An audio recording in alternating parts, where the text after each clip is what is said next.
اب آخر ہے سلسلہ دنیا کے سفرہ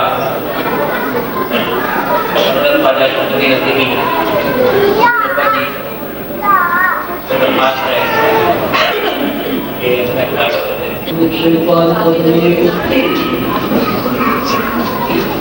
بسم اللہ الرحمن الرحیم.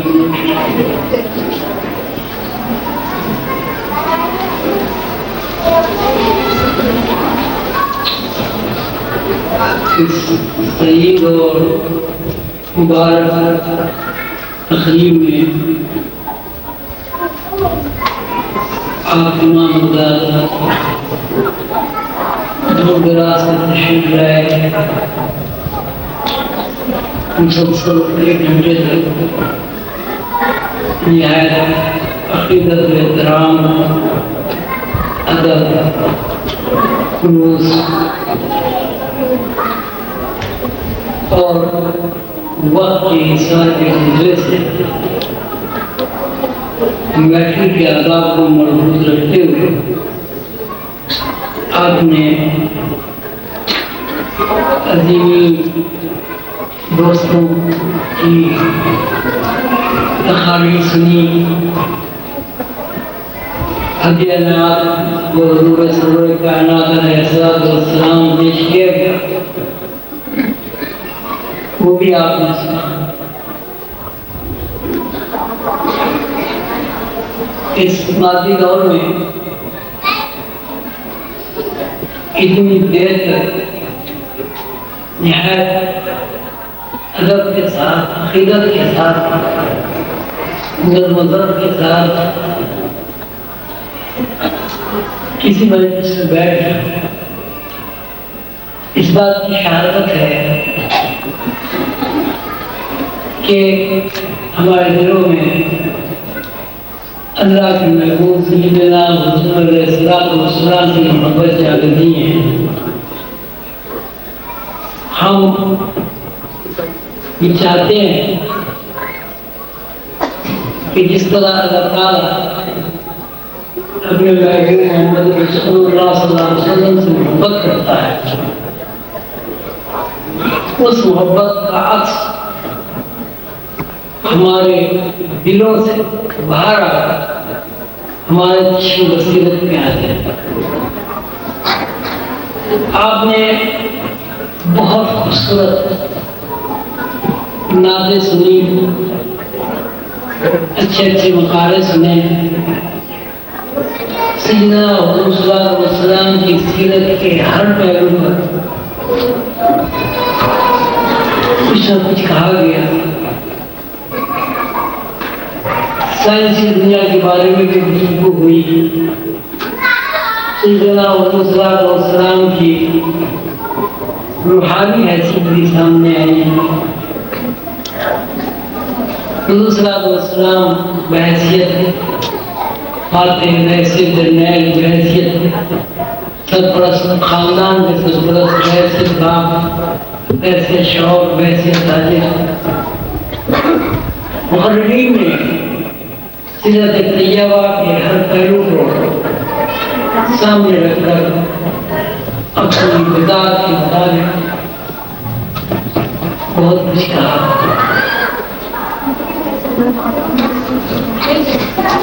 اللہ تعالیٰ کی اطاعت کے مطابق اللہ تعالیٰ نے خود حضور علیہ السلام کے ذکر بلند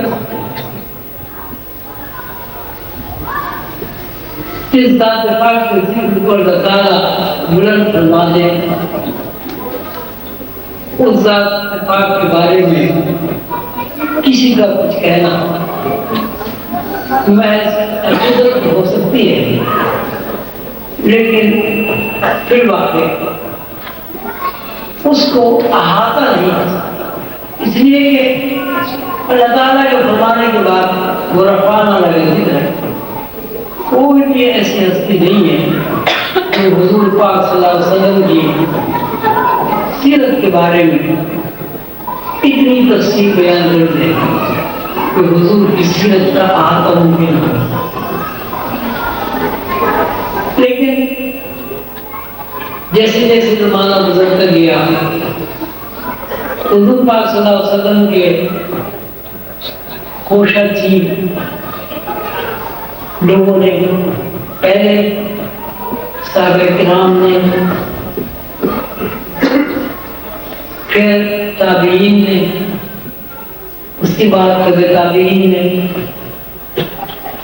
اس کے بعد مشائخ نے، اولیاء اللہ نے، محققین نے، محدثین نے، مفسرین نے،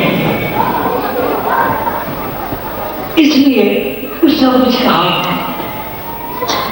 کہ ہر زمانے میں انسانی شعور میں ارتقا ہوتا رہا اور ہر زمانہ انسانی شعور کے لیے ارتقا کی دعوت بنتا رہا۔ آدم کے زمانے سے لے کر آج کے زمانے تک اگر غور کیا جائے تو ایک ہی بات سمجھ میں آتی ہے کہ آدم من حیث نو اس زمانے میں نہیں سکتا، ایک انگوٹھا جس کا بچہ تھا۔ آدم علیہ السلام پیغمبر تھے، آدم علیہ السلام ہمارے جد اجد ہیں، آدم علیہ السلام نسل انسانی کے وارث بھی ہیں، مانی بھی ہیں، لیکن جب ہم ماضی پر غور کرتے ہیں تو ہم یہ دیکھتے ہیں کہ آدم کا شعور آج کے شعور سے بہت کم تھا۔ مثلا آدم علیہ السلام کے زمانے میں ان کی نسل میں اتنا شعور نہیں تھا کہ وہ کپڑے پہن سکتے، آدم کی نسل میں اتنا شعور نہیں تھا کہ وہ مکانات بنا سکتے، آدم کی نسل میں اتنا شعور نہیں تھا کہ وہ زندگی کے ارتقائی پہلو کو اس طرح پران جائے کہ آدم کی اس نسل کو ہم ترقی یافتہ نسل کہہ سکتے۔ ارتقائی زمانہ تاریخی اعتبار سے جو ہمارے سامنے ہے وہ یہ ہے کہ آدم پہلے، آدم سے مراد آدم کی اولاد پہلے جڑیں، ان کی خوراک تھی، پتے ان کی خوراک تھے، خود روخن ان کی خوراک تھی، لباس کے لیے انہوں نے پہلے بڑے پتوں کو استعمال کیا، اس کے بعد انہوں نے سطح خوشی کے لیے کھاڑ کا لباس بنایا، اور برابر یہ زمانہ ترقی کرتا رہا، نسل انسانی پتھر کے دور میں داخل ہو گئی، پھر نسل انسانی نے آپ کو دریافت کر لیا تو دھات اور لوہے کے زمانے میں داخل ہو گئی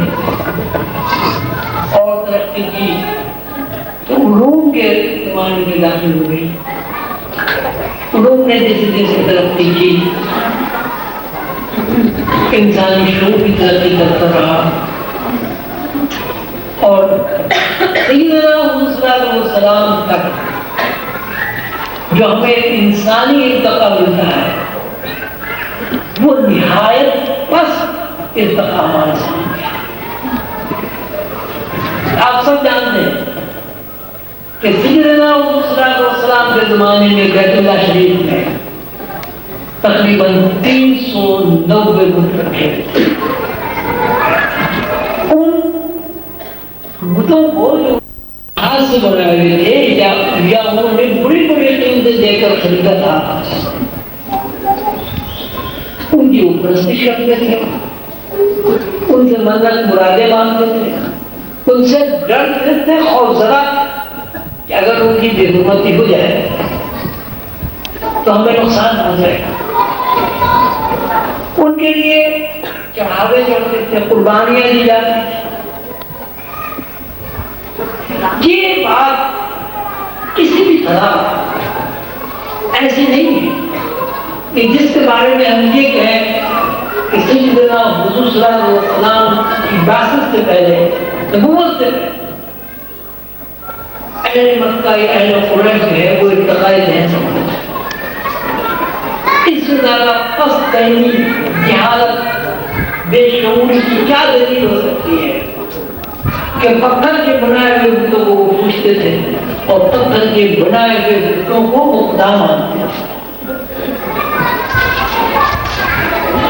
سیدنا موسیٰ علیہ السلام اسی دور میں پیدا ہوئے، مکے میں جہاں بت رکھے تھے، وہاں دوسری قوموں کے لوگوں کو اس بات کی بھی اجازت تھی وہ اپنے مذہب اور عقیدے کے مطابق وہاں عبادت کر سکتے ہیں۔ وہاں لوگ نمازیں پڑھتے تھے، وہاں لوگ اللہ کا ذکر بھی کرتے، وہاں یہودی بھی آتے، وہاں عیسائی بھی آتے، وہاں ایسے بھی لوگ تھے جو بتوں کو خدا نہیں مانتے تھے، لیکن ان کے اندر اتنی ہمت اور جرأت نہیں تھی کہ وہ ان بتوں کا بتلان کر سکے اور ان بتوں کے بارے میں کچھ آواز اٹھا سکے۔ حج بھی ہوتا تھا، حضور پاک صلی اللہ علیہ وسلم کی بعثت سے پہلے حج بھی ہوتا تھا، لوگ آ کے حج بھی کرتے تھے اور خانے کعبے تک پرواز نہیں۔ بیت اللہ کی عقیدت بھی اپنی جگہ تھی۔ تاریخ بتاتی ہے کہ بیت اللہ شریف کے برابر میں ہر وقت آگ جلتی ہے اور وہ آگ میں ان پہ قربانیاں پیش کی جاتی ہیں۔ آندھی چلی، خانہ کعبے میں اختلاف ہے کہ لکڑی میں آگ لگتی، اب مسئلہ یہ کھڑا ہو گیا کہ خانہ کعبے کو بنایا کیسے جائے۔ خانہ کعبے کو بنانے کے لیے اس کی جو دیواریں جل رہی تھی ان کو مسمار کرنا پڑتا، جب تک خانہ کعبے کی دیواریں مسمار نہیں ہوں گی زمین نہیں ملے گی، اور جب تک زمین سامنے نہیں آئے گی تو بنیادیں نہیں کھلیں گی۔ مکے کے بڑے بڑے سردار، مکے کے بڑے بڑے امیر کبیر لوگ جمع ہوئے کہ خانہ کعبے کو بنانا چاہیے، لیکن کسی ایک آدمی کے اندر اتنی ہمت اور جرأت نہیں ہوئی کہ مکے میں جو خانہ کعبہ تھا اس کی دیوار کو منہدم کر سکے۔ اس لیے کہ ہر آدمی اس بات سے خوف زدہ تھا کہ مکے کی دیواروں کے اوپر اگر کدال مارا گیا تو ایک تباہی پھیل جائے گی، ایک مصیبت آ جائے گی، ایک پریشانی آئے گی۔ دوسری بات تاریخ ہمیں یہ بتاتی ہے کہ جب مکے کی دیواریں گریں تو مکے کے نیچے ایک تہخانہ، اس تہخانے میں لوگ نظر نیاز کے لیے چڑھاوے چڑھاتے تھے، سونا ڈال دیتے تھے، پیسہ ڈال دیتے تھے، سکے ڈال دیتے تھے۔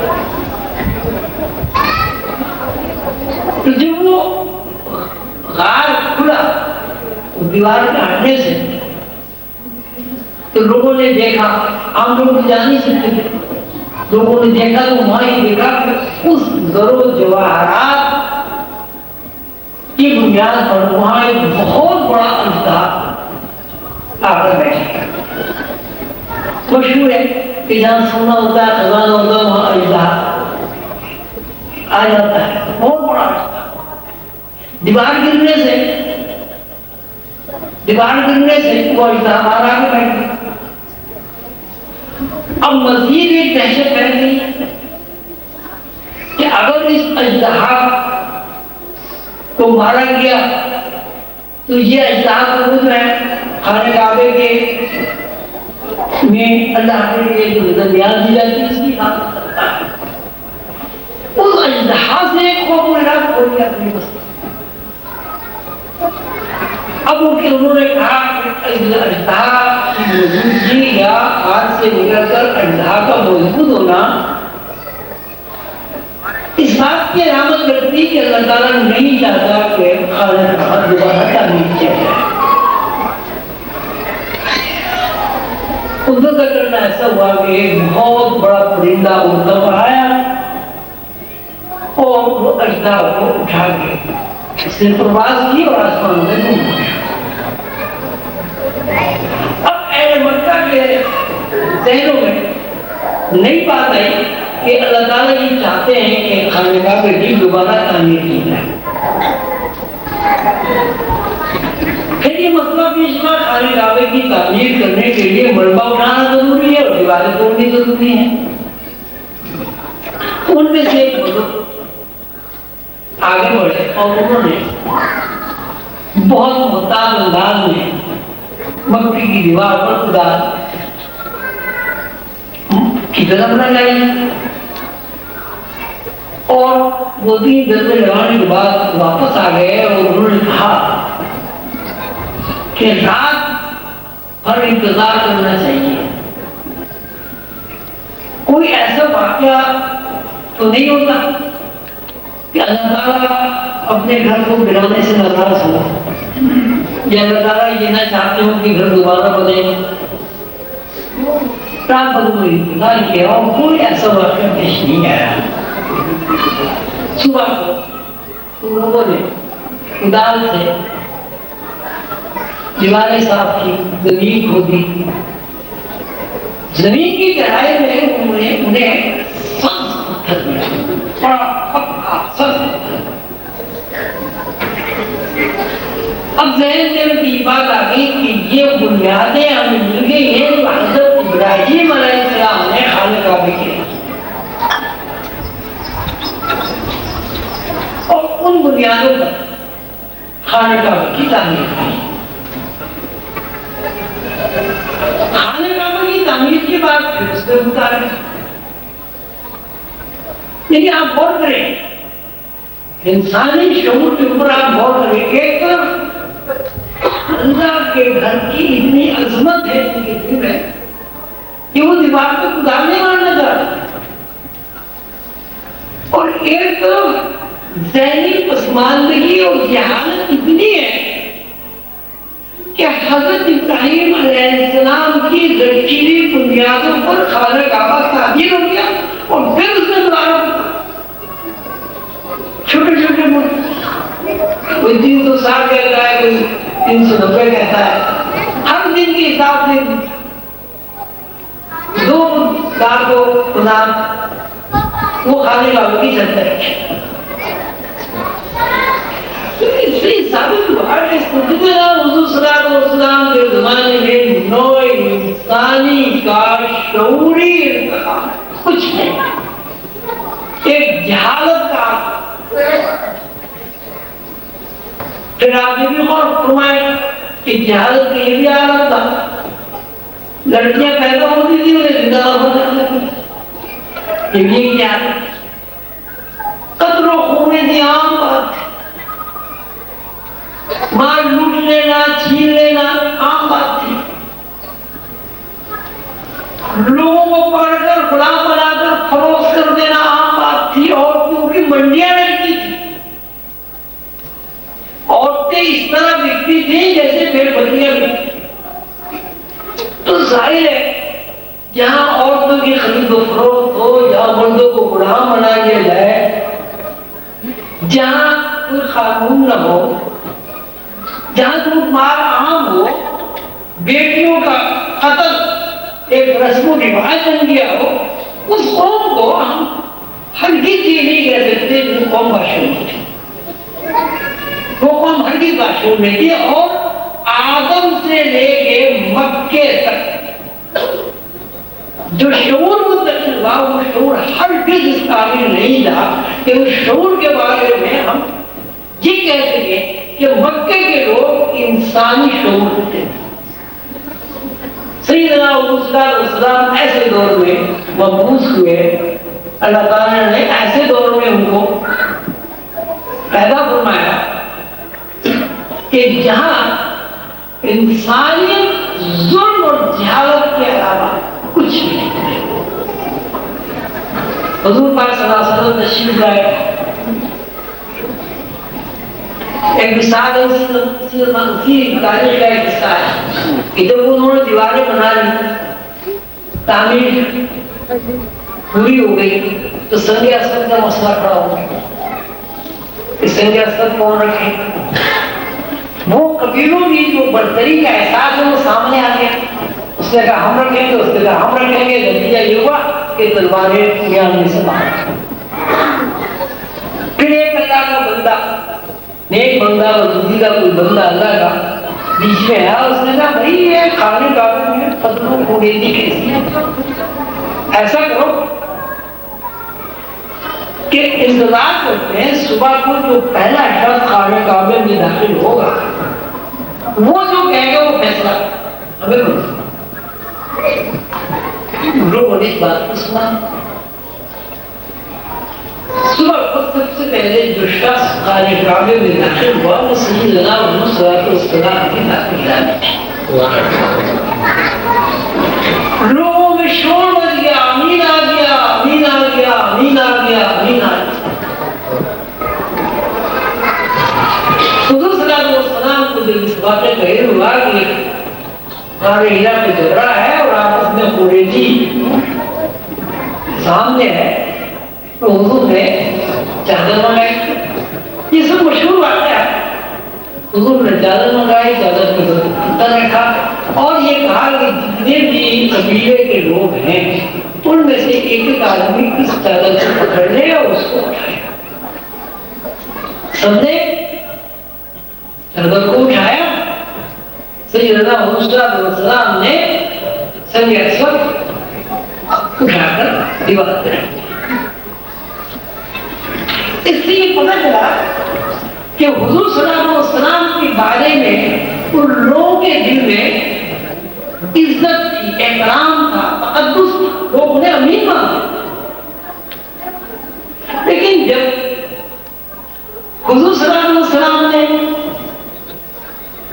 اللہ کا پیغام سنایا, اللہ کی وحدانیت کی تبلیغ کی, سارے مخالف ہو گئے. اس کا مطلب یہ ہوا کہ وہ ذہنی اعتبار سے قریش مکہ جو ہے بالکل پسماندہ کر گئے. ان کی اپنی زندگی میں کوئی رسول عین نہیں. حضور صلی اللہ علیہ وسلم نبوت سے پہلے حضور نے یہ دیکھا, تاریخ اس بات کی شاہد ہے کہ ان کی دادا حضرت مطلب غار ہرا میں تشریف لے اور وہاں کوئی نہیں رہتے. حضور پاک صلی اللہ علیہ وسلم نے بھی ایک پروگرام بنایا, وہ یہ کہ رمضان کا پورا مہینہ غار ہرا میں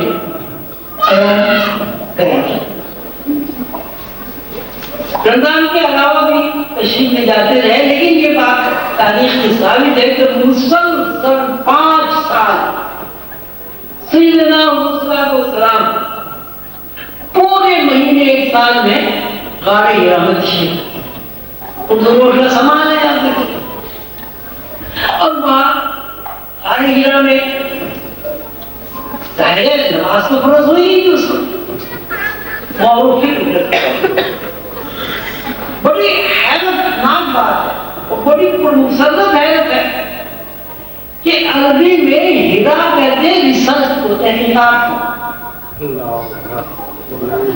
اور جبل نور جہاں غار ہرا ہے, جبل نور کا مطلب ہے روشنی کا پہاڑ.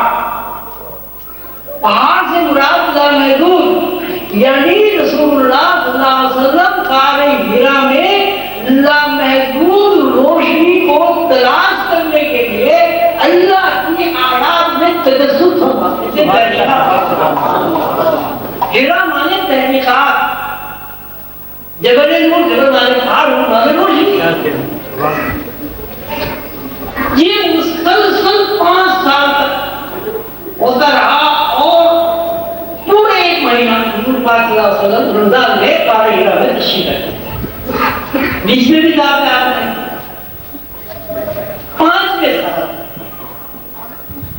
5ویں سال حضور پاک صلی اللہ علیہ وسلم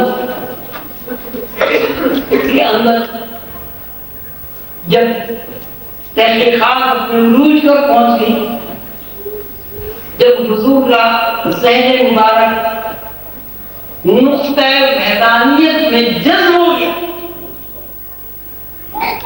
جب حضور پاک صلی اللہ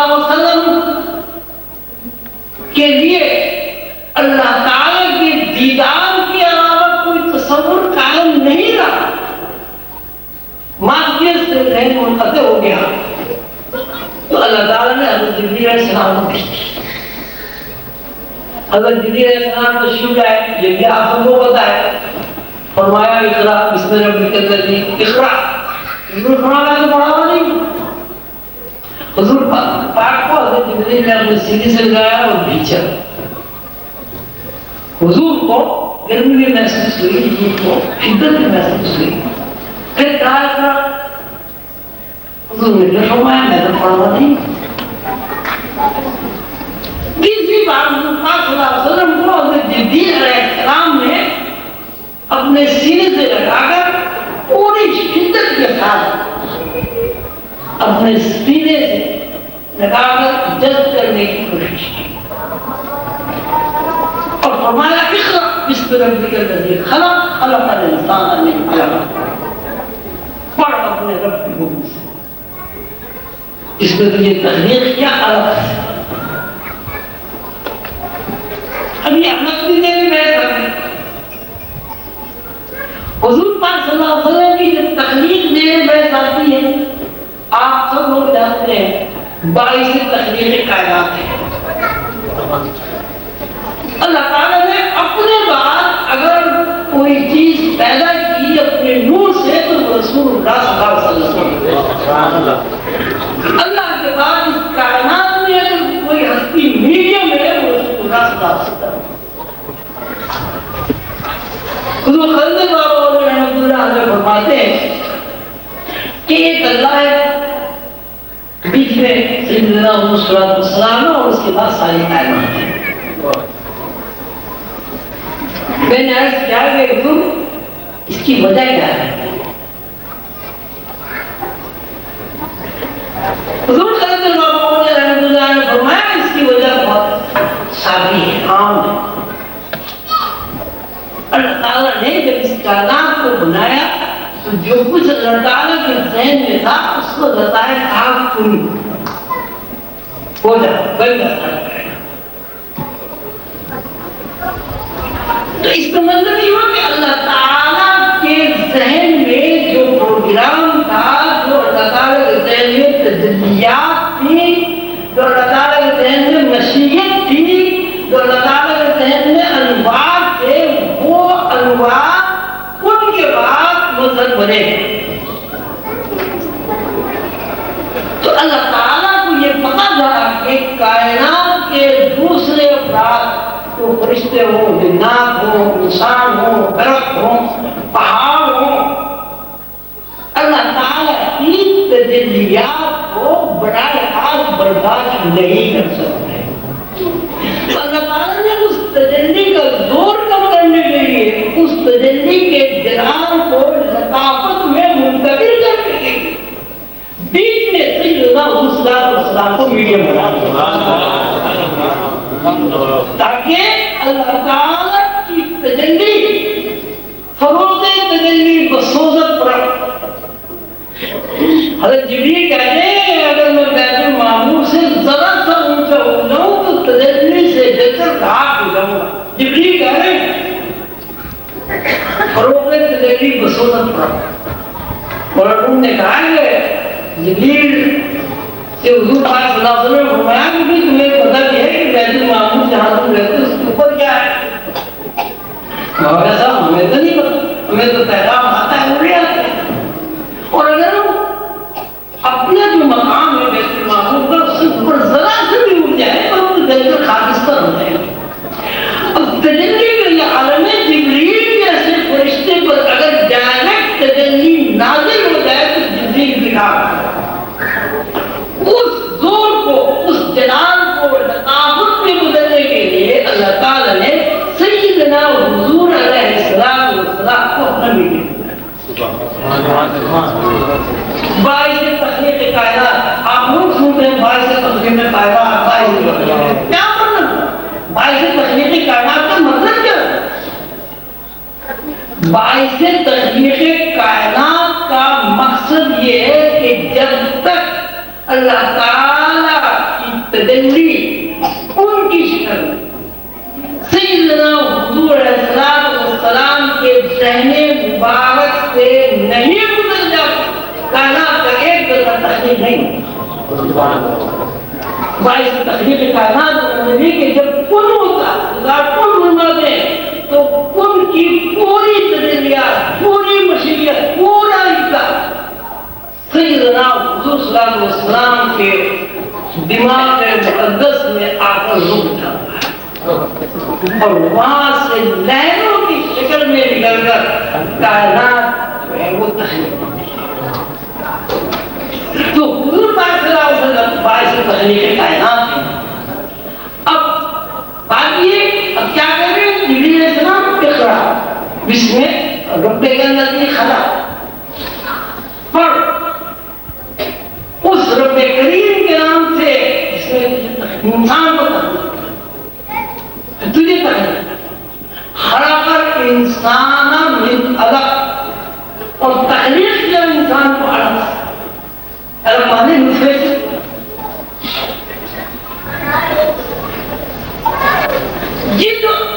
جبریل علیہ السلام نے کہا خلق الانسان من علق انسان کو نطفے سے مطلب یہ کہ حضور کا جو شعور ہے مادی شعور اس شعور میں وہ ارتقا پیدا کرنا چاہتے ہیں اللہ تعالیٰ کہ جس سے جبریل بھی انسان کو جس چیز سے پیدا کیا اس کا تذکرہ کر رہے جبریل علیہ السلام کہ تمہیں اللہ تعالیٰ نے جو پیغام دینا ہے تمہیں جو نبوت سے سرفراز کیا گیا ہے تمہاری ایک پوزیشن تو وہ ہے مقام محمود میں اور دوسری پوزیشن اس زمین پر ہے کہ تم الگ سے بنے لیکن تمہیں اللہ تعالیٰ نے تخلیق کی شکار بنا دیا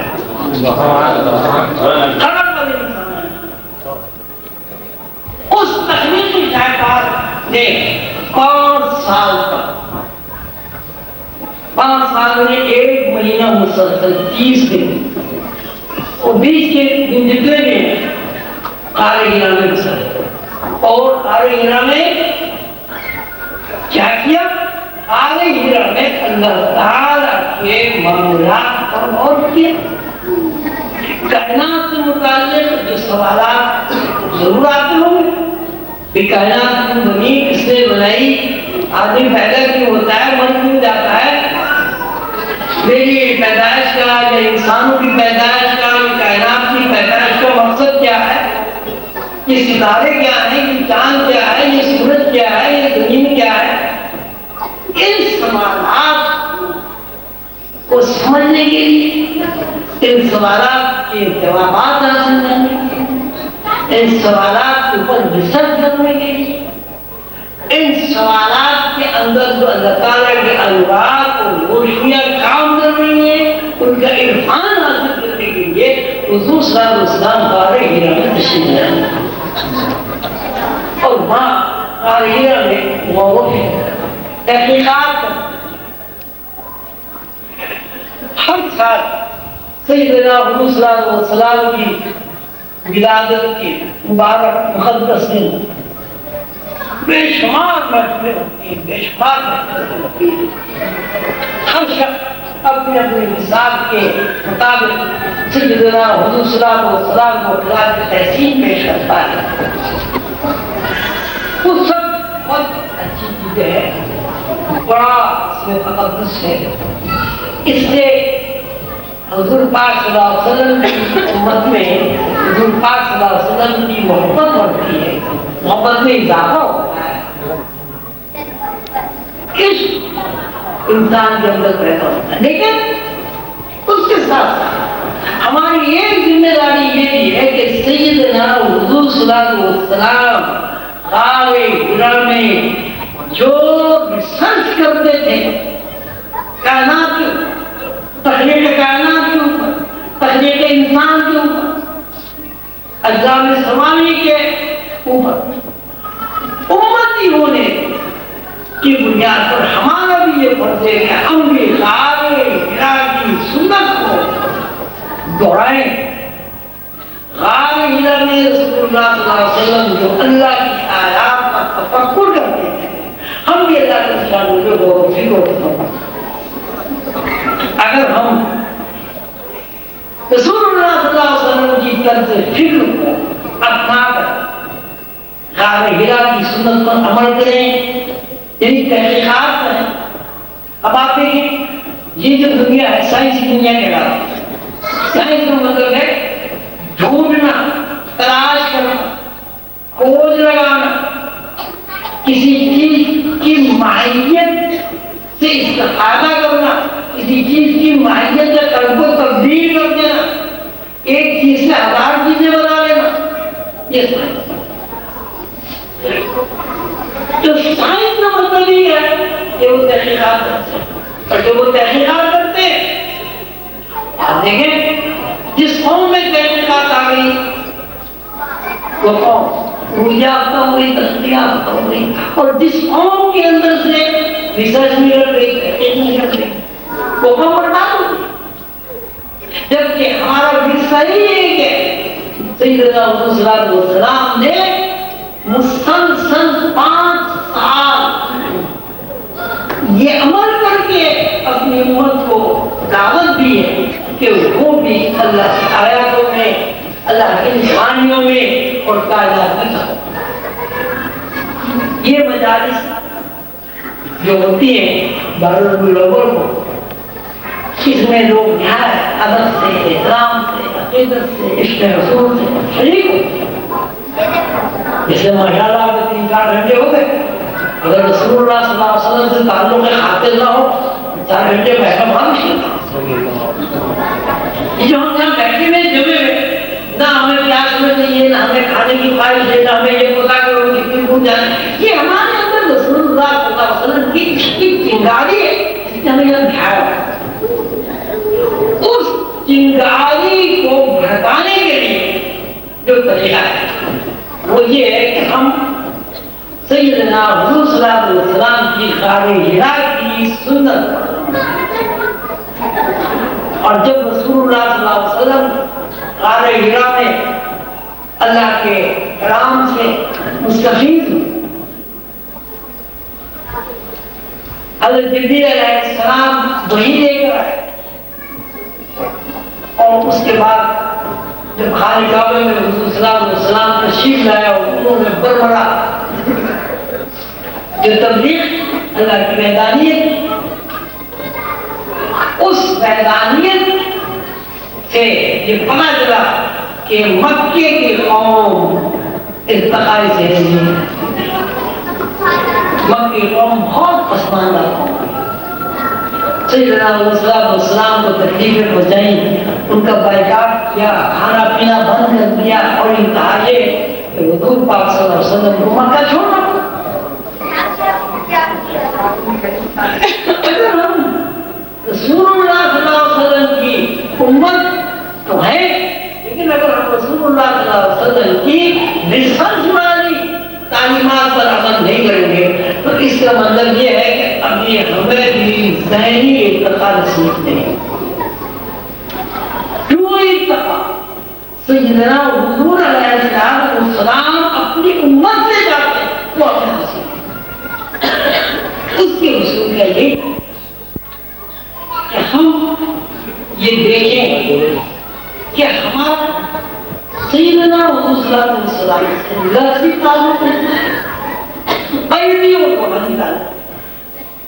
اللہ تعالیٰ سے ہمارا لفظی تعلق کتنا ہے اور قلبی اور روحانی تعلق کتنا ہے. یہ محاسبہ کرنے سے کہ ہمارا تعلق اللہ تعالیٰ سے کتنا ہے روحانی اور سیدنا حضور صلی اللہ علیہ وسلم سے کتنا ہے، اس کے لیے غور و فکر کی ضرورت ہے. پھر وہی ریسرچ ہے. غار ہرا کی سنت امت مسلمہ کے لیے اس بات کا پیغام ہے کہ روشنیوں کو تلاش کرو، روشنیوں کے اندر تفکر کرو، روشنی کے اندر غور و فکر کرو. اور جب ہم اس سنت پر عمل کر کے سیدنا حضور صلی اللہ علیہ وسلم کی تقریر کو اپنا لیں، جبھی ہم رسول اللہ صلی اللہ علیہ وسلم سے قربت حاصل کر سکتے ہیں. ایک قربت تو زبانی ہے کہ ہم کلمہ پڑھ کے رسول اللہ صلی اللہ علیہ وسلم کی امت میں داخل ہو گئے، اور ایک قربت یہ ہے کہ ہم اپنی روح سے واقف ہو کر جب چاہیں اللہ کی رحمت سے رسول اللہ صلی اللہ علیہ وسلم کی نسبت سے جب چاہیں رسول اللہ صلی اللہ علیہ وسلم کے دربار میں حاضری دے کر عرض کریں یا رسول اللہ الصلاۃ والسلام علیک۔ یہ ہو سکتا ہے، یہ کوئی ناممکن بات نہیں ہے۔ صرف اتنی ہی بات کرنی ہے کہ جسمانی تعلق کے ساتھ ساتھ رسول اللہ صلی اللہ علیہ وسلم سے روحانی تعلق بھی ہمارا قائم ہے، اور جس گھڑی روحانی تعلق قائم ہو جاتا ہے رسول اللہ صلی اللہ علیہ وسلم کے دربار میں حاضری ممکن ہو جاتی ہے، اور رسول اللہ صلی اللہ علیہ وسلم کے ایسے ہوتی منظوریں جاتی ہیں۔ اس کا طریقہ غور و فکر ہے، تفکر ہے، مراقبہ ہے۔ اللہ تعالیٰ ہم سب کو توفیق عطا کریں کہ ہم رسول اللہ صلی اللہ علیہ وسلم سے جو لفظی تعلق ہمارا ہے اس تعلق کے ساتھ ساتھ ہمارا روحانی تعلق بھی قائم ہو جائے۔ آپ سب لوگ تشریف لائے، آپ کا بہت شکریہ۔ اب انشاءاللہ عشاء کی نماز پڑھیں گے، عشاء کی نماز کے بعد پھر آپ کا بازار کھانا کھا کر شکریہ۔